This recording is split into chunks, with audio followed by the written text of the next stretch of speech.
Hello everyone. आज की class में हम डिस्कस करने वाले हैं मशीन लर्निंग के असाइनमेंट्स को। ठीक है, तो सबसे पहले हम देखते हैं आज का असाइनमेंट क्या है। मैं आज सॉल्व करने वाला हूँ सिंपल लीनियर रिग्रेशन को।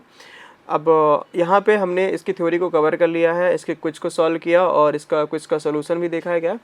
अब मैं असाइनमेंट देखते हैं कि असाइनमेंट्स में क्या क्वेश्चंस हैं और किस तरह के क्वेश्चंस हैं। तो मैं यहाँ पे क्लिक करूँगा और यहाँ से डाउनलोड कर लूँगा सिंपल लीनियर रिग्रेशन के असाइनमेंट्स को। ये यहाँ पे आपके असाइनमेंट्स डाउनलोड हो जाएंगे। ठीक है, अब आपको क्या करना है, आप जाएंगे और यहाँ से देखिए इसको ओपन करना होगा अपने असाइनमेंट को। इस पीडीएफ को ओपन करेंगे तो आपको पहला क्वेश्चन मिलेगा सिंपल लीनियर रिग्रेशन का। ठीक है, क्या है क्वेश्चन, हाउस प्राइस प्रेडिक्शंस। यहाँ पे इसका ऑब्जेक्टिव क्या है, you are given a data set that show the relationship between a house size in square feet and the house price in a lakh of the rupees. Okay, now objective to predict the house price using only one feature. एक feature को लेके मुझे क्या करना होगा, house के price को predict करना है। आपको यहाँ पे डेटा सेट दिख रहा है और डेटा सेट में क्या है, हाउस साइज है और हाउस प्राइस है। यस और नो? ओके, उसके बाद यहाँ पे हमारा टास्क दिया हुआ है। टास्क क्या है, आइडेंटिफाई करना है इंडिपेंडेंट वेरिएबल्स और डिपेंडेंट वेरिएबल्स को। इसके बाद मुझे क्या करना होगा, स्कैटर प्लॉट बनाना है, किसका, हाउस साइज के बीच में और हाउस प्राइस के बीच में। हमें डिटरमाइन करना है whether the relationship between size और प्राइस इज पॉजिटिव, निगेटिव और नो रिलेशन। आप जानते हो कि जो कोरिलेशन होता है, जब भी कोरिलेशन जीरो आता है उसका मतलब होता है कोई रिलेशन नहीं है। अगर कोरिलेशन की वैल्यू निगेटिव आती तो हम समझते हैं कि relationship between variables are no relation between variables.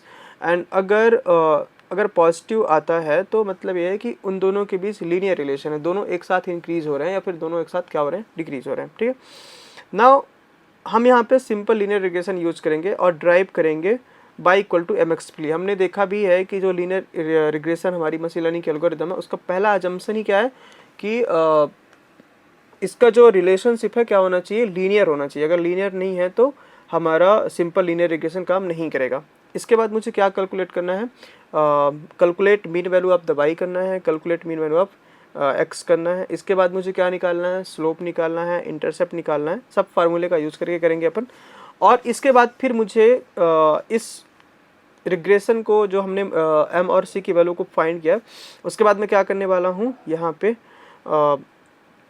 Find करूंगा इस गिवन स्क्वायर फीट में कितना प्राइस होने वाला है और इस 750 स्क्वायर फीट में कितना प्राइस होने वाला है। फिर इसके बाद यहाँ पे एक्सप्लेन करना है meaning of the slope in the context of the house price. और यहाँ पे एक स्टेटमेंट देना होगा, one limitations using the one features for the predicting house price. ठीक है, बेसिकली ओवरऑल मुझे यहाँ पे अब ये सीखना है कि सिंपल लीनियर रिग्रेशन काम कैसे करता है। ठीक है, कैसे उसकी वैल्यू निकलती है और वो यूज कैसे होता है। ठीक है, तो चलिए ओपन करते हैं। सबसे पहले मैं डेटा पे जाऊँगा तो मैंने यहाँ पे देखा, जब सिंपल लीनियर रिग्रेशन को आप ओपन करेंगे तो यहाँ पे एक जिप फाइल भी है। ठीक है, इसको आप क्लिक करेंगे तो ये फाइल आपकी डाउनलोड हो जाएगी। डाउनलोड होने के बाद आप इस फाइल को क्या करेंगे, एक्सट्रैक्ट करेंगे। ठीक है, तो मैंने यहाँ पे ये सारी फाइल्स को एक्सट्रैक्ट कर लिया। यहाँ पे बहुत सारी फाइल्स हैं और ये फाइल्स आप यहाँ से कोई यहाँ पे हाउस प्राइस लीनियर रिग्रेशन और हाउस प्राइस वर्सेस साइज, ये 5 डेटा सेट हैं। बट आप यहाँ से ये 2 डेटा सेट में से कोई एक डेटा सेट उठा सकते हैं। ठीक है, मैं यहाँ पे VS कोड में आता हूँ और VS कोड में मैंने उठाया हाउस प्राइस का डेटा। ठीक है, और यहाँ पे मैंने एक फ़ाइल बनाई है। फ़ाइल कैसे बनाते हैं, आप क्या करिएगा, फाइल बनाने के लिए आपको यहाँ पे क्लिक करेंगे और लिखेंगे, कोई भी फाइल का नाम दे दीजिए। फाइल का नाम मैं यहाँ पे दे रहा हूँ सिंपल लीनियर। ठीक है, रिग्रेशन। ओके, और इसका फाइल का फॉर्मेट होगा .ipynb .ipynb फाइल, राइट। ये फाइल का नाम हो जाएगा। इसको हम इंटर करेंगे। हमारी फाइल ऑलरेडी इसमें एग्जिस्ट है इसलिए फाइल ये क्रिएट नहीं हो रही है, बट मेरे उसमें ऑलरेडी फाइल क्रिएट है। मैं इसको डबल क्लिक करूँगा, ये फाइल यहाँ पे ओपन हो जाएगी। सबसे पहला काम होगा डेटा सेट को लोड करना, तो मैं पांडास लाइब्रेरी का यूज़ करने वाला हूँ, पांडास SPD, राइट। उसके बाद मैं डेटा सेट को लोड करूँगा तो pd.read_, मुझे देखना होगा कि फाइल का फॉर्मेट क्या है। तो ये एक्सेल फाइल है, इसका फॉर्मेट है XL एस एक्स, ठीक है। तो यहाँ पे मैं लिखूँगा रीड एक्सेल और यहाँ पे मुझे क्या देना होगा, फाइल का लोकेशन देना होगा, ठीक है। तो मैं फाइल का लोकेशन यहाँ पे क्लिक करके कॉपी पाथ करूँगा, तो ये मुझे फाइल का लोकेशन मिलेगा, मैं यहाँ पे क्लिक कर दूँगा, ठीक है। उसके बाद इसको मैं रन करता हूँ और रन करने के बाद इसको इन्वायरमेंट को मैंने सेट किया और इस फाइल को मुझे रन करना है, ठीक है। अब ये फाइल रन होगी तो हमें कुछ यूनिकोड एरर करके मैसेज आएगा, सिंटैक्स एरर बोलते हैं इसको।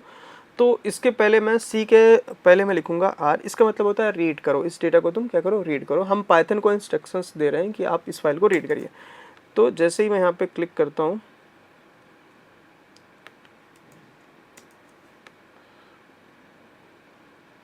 और यहाँ से मैं एनवायरनमेंट को सेलेक्ट करता हूँ, तो ये हमारी फाइल अब क्या हो जाएगी, ये हमारी फाइल आ जाएगी, राइट। अब मैं इस फाइल को मैं सेव करता हूँ डेटा फ्रेम में df.data, ठीक है। तो हमारी जो फाइल है अब किस में सेव हो गई, डेटा फ्रेम में सेव हो चुकी है। इस फाइल को मैं पहले मुझे क्या करना होगा, चेक करना होगा क्या डेटा जो हमारा दिया हुआ है क्लीन है या नहीं है, ठीक है। क्या जो डेटा के अंदर इन्फॉर्मेशन है करेक्ट फॉर्मेट में है या नहीं है। तो सबसे पहले मैं हेड फंक्शन का यूज़ करके टॉप 5 रोज़ को देखने वाला हूँ। तो टॉप 5 रोज़ ऐसे दिख रही हैं और अगर टेल फंक्शन का यूज़ करता हूँ तो मुझे टॉप लास्ट 5 रोज़ दिखेंगी, ये लास्ट 5 रोज़ हैं। इसके बाद मुझे यहाँ पे चेक करना होगा क्या ये डेटा जो है, क्योंकि देखिए हाउस साइज कैसा हो सकता है, ये भी एक फ्लोट वैल्यू हो सकती है और जो प्राइस है वो तो ऑलरेडी फ्लोट में हो सकता है, ठीक है। तो मैं देखना चाहता हूँ कि क्या सारा जो डेटा है सेम फॉर्मेट में है या नहीं है। इसके लिए मैंने यूज़ करूँगा इन्फो फंक्शंस को, ठीक है। मैंने इन्फो फंक्शन को यूज़ किया तो यहाँ पे क्या दिखा रहा है, आपका जो हाउस साइज है वो कैसा है, इंटीजर है और इसमें भी लिखा है नॉन नल, मतलब that means have no null values. इसके बाद यहाँ पे लिखा है प्राइस में 101 नॉन नल और इसका डेटा टाइप क्या है, फ्लोट 64 है। दैट मीन्स प्राइस के कॉलम में भी आपको नल वैल्यूज़ नहीं मिलेंगी। इसके बाद यहाँ पे मैं यूज़ करता हूँ, चेक करता हूँ डुप्लीकेट वैल्यू है या नहीं है। तो df.duplicate, तो मैं यूज़ कर रहा हूँ यहाँ पे डुप्लीकेटेड फंक्शन को डॉट सम कर दूंगा मैं और यहाँ पे ध्यान से देखेंगे तो कितना 0 आ रहा है, मतलब एक भी हमारी जो डेटा है वो डुप्लीकेट नहीं है, सारा डेटा कैसा है, यूनिक है, ठीक है। अब इसके बाद मुझे क्या करना होगा, पहला क्वेश्चन हमारा क्या है, पहले क्वेश्चन कहता है हमारा कि कहाँ पे है ये क्वेश्चन, हमारा पहला कहता है कि भैया आइडेंटिफाई द डिपेंडेंट और इंडिपेंडेंट वेरिएबल्स। मैं क्या करता हूँ, इन क्वेश्चंस को यहाँ पे कॉपी करता चलता हूँ और यहाँ पे पेस्ट करता चलूँगा ताकि एक मार्कडाउन बना सकूँ। तो मैंने यहाँ पे एक मार्कडाउन बनाया और यहाँ पे इस क्वेश्चन को पेस्ट कर दिया। अब मैं आइडेंटिफाई करूँगा, तो आपका प्रॉब्लम स्टेटमेंट फिर से रीड करते हैं। प्रॉब्लम स्टेटमेंट हमारी क्या है कि हमें प्रेडिक्ट करना है हाउस प्राइस को। तो जो प्रेडिक्शंस के लिए जिस वेरिएबल को यूज़ किया जाता है वो कहलाता है डिपेंडेंट वेरिएबल्स, और जिनका यूज करके हम प्रेडिक्ट करने वाले हैं, जिन वेरिएबल्स का यूज करके हम प्रेडिक्ट करने वाले हैं, that variables called independent variables, ठीक है। तो हम यहाँ पे निकालेंगे x को, x हमारा होगा df ऑफ, अब यहाँ पे मुझे सारी रो चाहिए तो मैंने यहाँ पे df.iloc मेथड का यूज़ कर लिया। अब मैंने कहा कि मुझे भाई सारी रो चाहिए तो मैंने कॉलन दे दिया और उसके बाद यहाँ पे मैंने क्या कहा कि मुझे 0 वाला कॉलम चाहिए, क्योंकि यहाँ पे अपने ये जो डेटा फ्रेम है इसकी इंडेक्सिंग क्या होने वाली है, इसकी इंडेक्सिंग होने वाली है 0 और इसकी इंडेक्सिंग ये कॉलम में क्या होगी, 1 होगी, ठीक है। तो चलिए मैंने ऐसे लिखा और देखते हैं x कैसा आया है, ठीक है। तो ये हमारा x हो गया, ठीक है। ये देखिए ये हाउस साइज आ गया। इसके बाद सिमिलरली मुझे क्या करना है, y निकालना है। What is the y here, df of iloc, और यहाँ पे मैं क्या करता हूँ कॉलन और यहाँ पे मैं दे दूँगा 1, क्योंकि ये हमारा जो कॉलम है इस कॉलम का इंडेक्स, जो प्राइस का कॉलम है इसका इंडेक्स क्या होता है, 1 होता है, ठीक है, राइट। तो इस तरह से हमें x और y की वैल्यूज़ हमें x मिल जाएंगी, ठीक है। ये हमारा x हो गया और ये हमारा y हो गया, got it. Now what is the next question here, हमें इनके बीच में we have to plot the scatter plot between the house price, okay. तो अगर ये क्वेश्चन मुझे सॉल्व करना है, ये दोनों क्वेश्चंस मुझे सॉल्व करने हैं, तो मैं क्या करता हूँ कि क्वेश्चंस को कॉपी करता हूँ और यहाँ पे एक मार्क डाउन बना के क्वेश्चंस को पेस्ट करूँगा, ठीक है। तो ये कैसा रहेगा, ये यहाँ पे मार्कडाउन बन गया। चलिए अब क्वेश्चन कहता है plot A scatter plot between the house size. तो मैं इसके लिए इंपोर्ट करने वाला हूँ, इंपोर्ट C1 ओके HSNS, और मैं क्या करूँगा SNS डॉट स्कैटर प्लॉट, इसके अंदर वो दोनों वैल्यूज़ को लिख दूंगा। तो x इक्वल टू हमारा क्या होने वाला है, कॉलम नेम, हमारा कॉलम नेम क्या है यहाँ पे, कॉलम नेम में ऐसा करता हूँ यहाँ पे कॉलम्स निकाल लेता हूँ। तो एक कोड होता है कॉलम्स निकालने का, df डॉट कॉलम। तो इस तरह से सारे कॉलम्स आ जाएंगे और इसको मैं यहाँ से कॉपी करके यहाँ पे पेस्ट कर दूंगा। ये हमारा हो जाएगा x की वैल्यू, और what is the y here, y हमारा यहाँ पे प्राइस है। तो मैं इसको कॉपी करके यहाँ पे पेस्ट कर देता हूँ, ठीक है, ये हो गया। और मुझे ये बताना पड़ेगा कि ये जो मेरे कहाँ से आ रहे हैं, हमारे आ रहे हैं डेटा फ्रेम से। कहाँ से आ रहे हैं, डेटा फ्रेम से आ रहे हैं। तो मैं इसके लिए यहाँ पे लिखता हूँ df equal to sorry data equal to df, right, ठीक है। अब ये हमारा बन जाएगा स्कैटर प्लॉट। मैंने इंपोर्ट, अब मुझे इंपोर्ट करना होगा मैटप्लॉटलिब को, ताकि मैं यहाँ पे x और लेवल दे सकूँ। तो मैंने यहाँ पे इंपोर्ट किया, import matplotlib dot py plot HPLT, right. इसके बाद मैं क्या करूँगा, मुझे यहाँ पे लिखना है PLT dot x level. x में मैंने क्या दिया था, हाउस साइज। तो यहाँ पे मैं लिख दूंगा हमारा है हाउस साइज, राइट। और PLT डॉट y लेवल, और यहाँ पे मैं क्या ले रहा हूँ, प्राइस। तो मैंने यहाँ पे लिख दिया प्राइस इन लैख। और मुझे टाइटल देना हो अगर मुझे ग्राफ का, तो मैं लिखूंगा PLT डॉट टाइटल फंक्शन का यूज़ करने वाला हूँ। और यहाँ पे मैं लिख सकता हूँ स्कैटर प्लॉट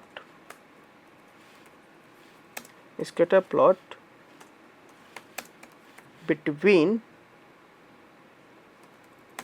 यहाँ पे मैं लिखूंगा house size, SOUSE house size and price, got it. इसके बाद ये आपका ग्राफ बन जाएगा। अब मुझे यहाँ पे लिखना होगा PLT डॉट शो। ये फंक्शन क्या करता है, आपके ग्राफ को शो करके देता है, ठीक है।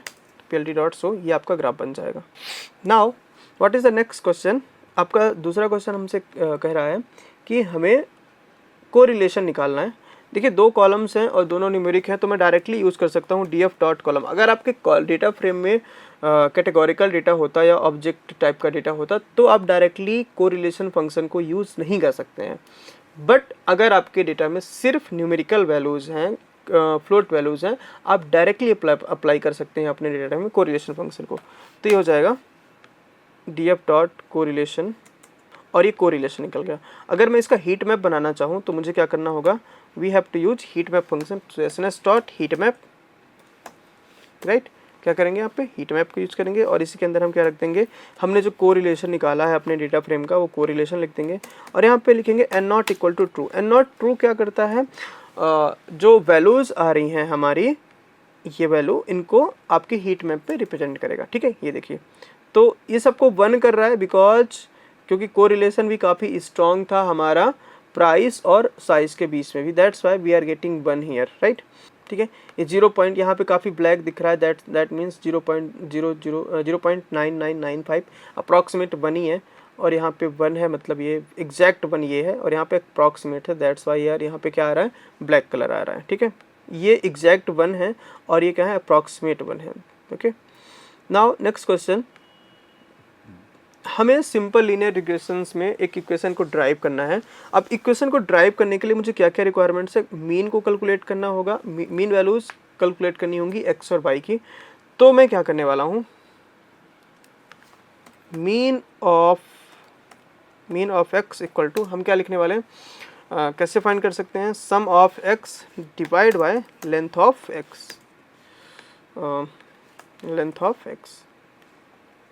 ठीक है। तो यहाँ से मीन निकलेगा, और mean of y equal to क्या हो जाएगा, sum of y divide by length of y, ठीक है। तो इस तरह से मुझे दोनों मीन वैल्यूज क्या हो जाएंगी, कैलकुलेट हो जाएंगी।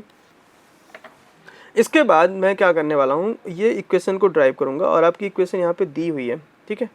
तो यहाँ पे दो पार्ट है, summation of x minus x bar into y minus y bar divide by summation of x minus x bar का होल स्क्वायर, और यहाँ पे ये m होता है। तो सबसे पहले मैं क्या करता हूँ, इस इक्वेशंस को दो पार्ट में डिवाइड करता हूँ, एक है नॉमिनेटर, एक होता है डिनोमिनेटर, ठीक है। तो मैं डिनोमिनेटर को अलग कैलकुलेट कर लेता हूँ और नॉमिनेटर को अलग कैलकुलेट करूँगा, और उसके बाद फिर क्या करूँगा, इनसे डिवाइड कर दूँगा। तो चलिए मैं पहले लूप लगाता हूँ, कैसे लगेगा देखते हैं। मैं यहाँ पे जिप फंक्शन का यूज कर सकते हैं, तो x और y की वैल्यू एक ही इटरेशंस में दोनों डायरेक्टली एक्सेस हो जाएंगी। तो for i comma j in zip of x comma y, इससे क्या होगा, अगर मैं इस कोड को यूज करता हूँ तो मुझे एक ही इटरेशन में i कॉमा j की दोनों वैल्यूज मिल जाएंगी। ये देखिए, ठीक है, ये i की वैल्यू है और ये j की वैल्यू है, ठीक है। अब मैं क्या करता हूँ, यहाँ पे एक निकालता हूँ, nominator equal to 0 and denominator equal to 0, ठीक है। इसके बाद क्या होगा, आपका जो इक्वेशन है क्या है, आप यहाँ पे देखिए, पहले x को x बार से, y को y बार से सब्ट्रैक्ट करना है, फिर जो रिजल्ट आएगा उसको मल्टीप्लाई करना है, और मल्टीप्लिकेशन के बाद जो रिजल्ट आएगा उसको क्या करना है, सम करना है। तो मैं कैसे कर सकता हूँ, मैं कर सकता हूँ कुछ ऐसे, यहाँ पे पहले मैं लिख रहा हूँ, जो देखिए यहाँ पे i किसकी वैल्यू है, x की वैल्यू है, तो x माइनस एक्स बार, तो यहाँ पे हो जाएगा i minus mean of x into j minus y, okay. अब इसको मुझे क्या करना है, ये यहाँ पे मुझे इसको सम भी करना है, तो m equal to plus equal to, मैं क्या करूँगा, जो भी रिजल्ट आता जाएगा, पहली रिजल्ट आई उसको मैंने m पे स्टोर कर दिया, फिर दूसरी वैल्यू आएगी x और y की, उसको जो भी रिजल्ट आएगा इससे वो यहाँ पे मैं क्या करता जाऊँगा, ऐड ऑन करता जाऊँगा। बेसिकली इसको बोलते हैं असाइनमेंट ऑपरेटर, और आप जानते हैं असाइनमेंट ऑपरेटर में 1 बाय 1 कोई वैल्यू को ऐड करते जाएँ तो वो आगे बढ़ती जाती है, ठीक है। इसके बाद है यहाँ पे डी इक्वल टू, यहाँ पे हमारा इक्वेशन क्या है, x माइनस एक्स बार का होल स्क्वायर, तो यहाँ पे हो जाएगा plus equal to i minus mean of x into square, right. तो इस तरह से हम क्या कर सकते हैं, m और d के वैल्यू को निकालेंगे। अब स्लोप इक्वल टू क्या हो जाएगा, स्लोप इक्वल टू होगा यहाँ पे m बाय t, ठीक है। तो हम इस तरह से प्रिंट कर सकते हैं स्लोप को, देखिए ये हमारा स्लोप आ गया। अब मुझे क्या करना होगा, इसके बाद मैं क्या करने वाला हूँ, मुझे इंटरसेप्ट की वैल्यू निकालनी होगी। तो इंटरसेप्ट का फार्मूला होता है c इक्वल टू होता है y minus mean of y minus m, यहाँ पे हमने स्लोप निकाला है, slope into mean of y, right. तो यहाँ से में c की वैल्यू निकल जाएगी, राइट। देखते हैं c की वैल्यू क्या आई, तो c की वैल्यू कुछ ये आ रही है, राइट। बहुत ही कम स्लोप आ रहा है, आप यहाँ से देख भी सकते हैं जो आपका ग्राफ है ऑरिजिन की तरफ बढ़ रहा है, राइट। तो इसका मतलब ये समझ में आ रहा है कि c की वैल्यू काफ़ी कम होने वाली है। नाउ क्वेश्चन हमसे ये कहता है कि आप क्या करिए, प्रेडिक्ट करिए। तो हमारे पास इक्वेशन कुछ बन के आएगी, हमारी जो y इक्वल टू होगा, जो y प्रेडिक्टेड होगा, वो y प्रेडिक्टेड कुछ कैसे होगा, y प्रेडिक्टेड होगा हमारा स्लोप इनटू x क्या होगा हमारा, सपोज करिए न्यू x यहाँ पे ले लेते हैं, new x equal to, question में हमारा क्या क्या पूछा था, क्वेश्चन में हमसे पूछा गया था कि बताइए इनकी वैल्यू बताइए 2050 स्क्वायर फीट की। तो मैं क्या करने वाला हूँ यहाँ पे 1250, ठीक है। यहाँ पे स्लोप इंटू 1, यहाँ पे हो जाएगा न्यू x प्लस, और यहाँ पे c हो जाएगा, ठीक है। मैं यहाँ पे y प्रेडिक्ट को क्या कर सकता हूँ, प्रिंट कर सकता हूँ y, ठीक है। तो यहाँ पे क्या आ रहा है, कुछ एरर आ रही है, can not assign to the expression. यहाँ पे हमने क्या निकाला है, स्लोप इक्वल टू, सॉरी यहाँ पे स्लोप की वैल्यू निकालनी थी मुझे, यहाँ पे लिखना था स्लोप, ठीक है। तो ये हमारा स्लोप आ रहा है। अब यहाँ से y predict equal to slope, यहाँ पे प्लस c होगा, ठीक है। तो जब प्लस सी हो जाएगा तो हमारे बाई प्रेडिक्टेड आ जाएगा, और ये वैल्यू कितनी आएगी 56 लाख में आएगी, क्योंकि हमारा डेटा भी हमने जब ट्रेन किया था तो उसको हमने कन्वर्ट नहीं किया है, ठीक है। बेसिकली ये कन्वर्ट नहीं है, तो ये किस में आएगी, अप्रॉक्सीमेट आ रही है 56 लाख में आ रही है, राइट। अगेन हमारा दूसरा क्वेश्चन क्या था, वो हमारा क्वेश्चन था कि the price of 1750 square feet का। तो यहाँ पे मैं एक्स न्यू चेंज करूँगा जब, तो इसको मैं कॉपी करता हूँ और यहाँ पे पेस्ट करूँगा, और यहाँ पे हो जाएगा 1750, तो हमारा वाई प्रेडिक्टेड आ जाएगा, ठीक है। तो इस तरह से मुझे समझ में आया कि ये हमारा जो वाई प्रेडिक्टेड है हमारा क्या आ रहा है, 78.1 लाख में आएगा, राइट। अब हमारे दो क्वेश्चंस हैं कि explain meaning of slope in the context of the house price. Basically यहाँ पे जो स्लोप का मतलब है, यहाँ इस ग्राफ को देख के समझिए कि भैया जैसे जैसे मेरी वैल्यू बढ़ती जा रही है वैसे वैसे मेरा प्राइस में हाउस का साइज बढ़ता जा रहा है, वैसे वैसे प्राइस का चेंज होता जा रहा है। तो मतलब स्लोप का मतलब क्या होता था, y2 minus y1 upon x2 minus x1। x की वैल्यूज के चेंजेस पे y पे कितना चेंजेस आ रहा है ये कौन बता रहा है, स्लोप बताता है, ठीक है। कौन बताता है, स्लोप बताता है।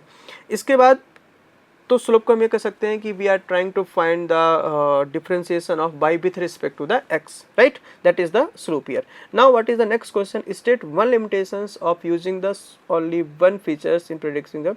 देखिए ये क्वेश्चन हमसे कहता है कि लिमिटेशन बताइए, अगर एक ही फीचर है तो क्या प्रॉब्लम आ रही है, क्या लिमिटेशंस हैं। देखिए जब मैं हाउस प्राइस प्रेडिक्ट करता हूँ तो हाउस प्राइस को प्रेडिक्ट करने के लिए सिर्फ एरिया ही रिक्वायरमेंट नहीं होती है, उसके लिए क्या मटेरियल्स यूज हो रहा है, क्या हम कितने बेड्स बना रहे हैं, कितने किचन्स, कितने बेडरूम्स, उसमें बालकनी है या नहीं है, ये सारे फीचर्स भी मैटर करते हैं, ठीक है।